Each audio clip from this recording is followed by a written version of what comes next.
GM. GM. Daily levels. Today is Friday, the 16th of February, and early one, traveling today. So, daily levels. Yesterday's close was not bad, actually. Uh, we pushed up above a key level, though, which is the December 2021 liquidity level. As you can see it over here, it was the December high before we ended up, or the last high, sorry, in December 21 before a big sell off began. Some liquidity be resting there, but that's only like the same as the 0.618 retracement that everyone talked about over here, right? This move up was like a 0.618 retracement of the bear market. All of those are just technical levels on the way to Bitcoin getting to where it's going to go. Now, clearly, there's loads of room for Bitcoin to pull back and form some kind of higher low. But also, clearly, that's super obvious, right? You're not a genius for spotting that. Loads of people are looking at that. And I think that the market itself is going to keep grinding slowly higher and higher and higher as long as Bitcoin keeps putting in solid daily closes. I probably would have expected or needed to see some kind of red candle close for me to be concerned about immediate follow through. And I talked about this last night, and this is still true. Because the market is, because it's Friday and we still have a US session to come up, I said it wouldn't break down, and I didn't think it would break down before that. And we had this little dip down sell off, and the market got absorbed, bought back up. We're actually still holding the 1 hour trend. Haven't even come down as low as the 1 hour 100 yet. So on the 1 hour trend that we've been in, really strong, all the way up, holding the 50, towards the 100, didn't touch it, and held the 50 again. Now, eventually that'll break, I'm sure. And I want to talk then about the expectations versus reality, because I think that's one of the biggest things now that matters with the ETFs. Here's something to understand about flows. The flows are real, right? The money that flows into the ETFs from the buyers, that's real. But it's also past data. Understand? We only get it every day, and we only get it the day after or late that day for the following. So if they say there's 500 million inflows into the ETFs, that means there was yesterday. So the market can't deal with past data. Past data doesn't affect the market. The market's already looking ahead. So when you hear about 500 million, 500 million, 500 million, that's now anchored in people's minds. And so what people are doing every day outside of the ETF hours is they're bullish Bitcoin, they're buying Bitcoin in anticipation of another 500 million. So there will, I suspect, there will come a point where there isn't 500 million flowing in every single day. And just like back here, right? If you remember, all anyone talked about in this 2 week period was GBTC flows, another 500 million of GBTC, another 300 million of GBTC. They're just selling, they're selling, they're selling, they're selling. And eventually, the market expected that selling to never stop. The selling did slow down, and we got this nice reaction. Over here, when we were getting long and trading the bounce up, and then when it was rallying up, I was talking about the change of flows sort of around here and into this week, really, this Monday, the 5th of February, and then onwards from there. That was when the flows started to really turn positive. And then all the way up, people weren't really talking about the flows that much. And if you imagine on this slope, right? If you take the average person, like the least informed person in the market, which is really like your competition, right? You have to be, to begin with, you have to be more informed than the dumbest person in the market. Now that's not hard to do, but you need to do that. So what does the average participant think? They didn't even talk about ETFs or know about ETFs or any of this shit. They're just going off what they hear on Twitter or on YouTube from their favorite talking head, right? And so maybe 20% of people were starting to talk about the flows potentially being bullish over here. Then 30, then 40, 50, 60, 70, 80, and it's at least 90% now. Because I go on Twitter, all I see, and I'm sure you guys can see this, there's trackers, there's now podcasts. The talking point on podcasts is ETF flows.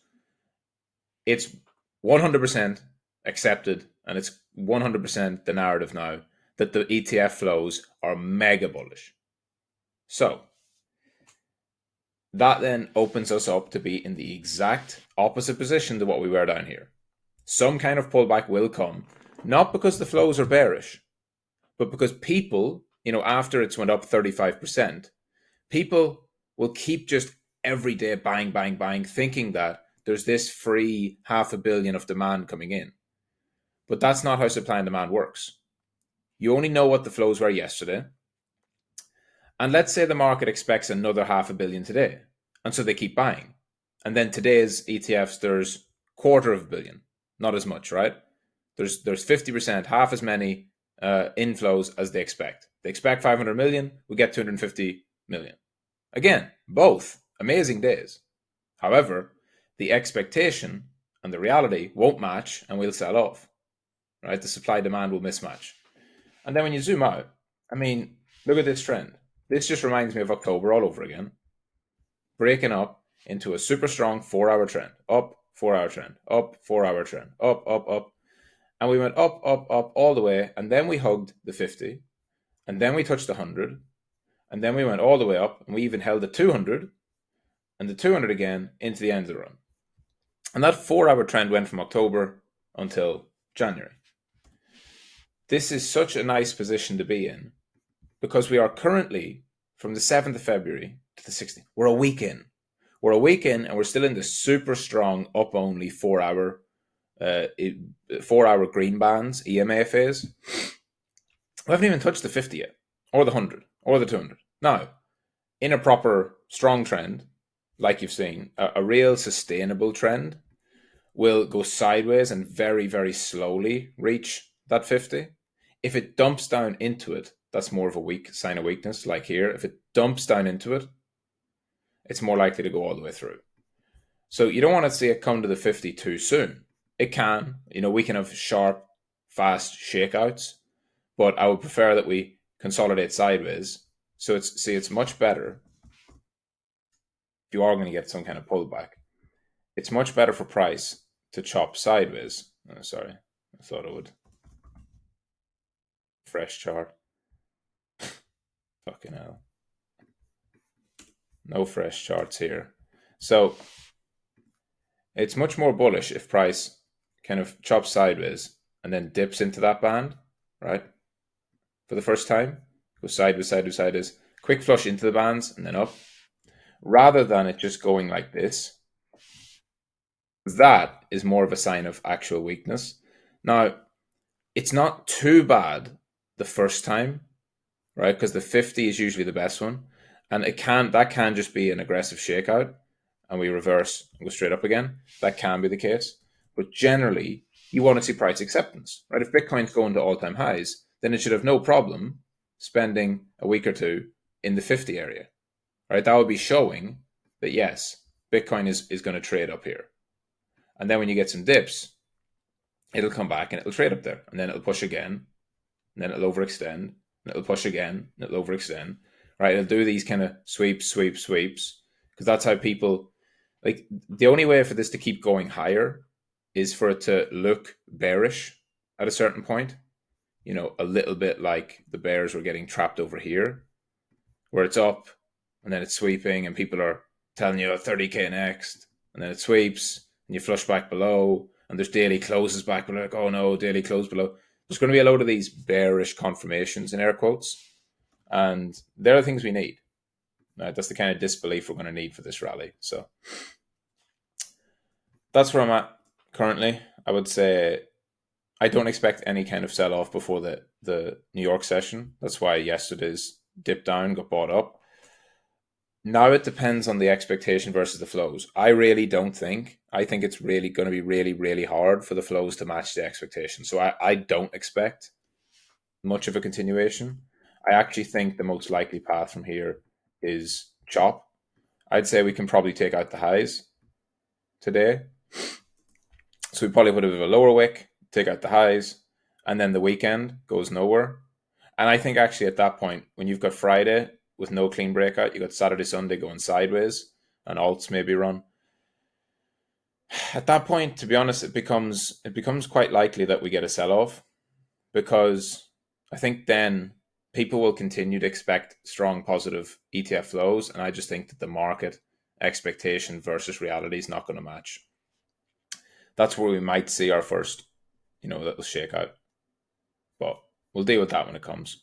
Overall, good market, pretty healthy. ETH is leading, sort of leading. ETH's definitely a little bit stronger. ETH BTC, you can see there. ETH BTC starting to try and rise up. That's BNB coin. What's that? I just wanted to look at Solana. Solana is doing all right. 4-hour trend still holding. Yeah, still holding for now. So I'll update Solana and AVAX on trade of the day. And I'll do that now, but along with a bit of data. But that's it. GM. See you all later. We'll do live stream later on, 5 p.m. UTC, Casual Friday.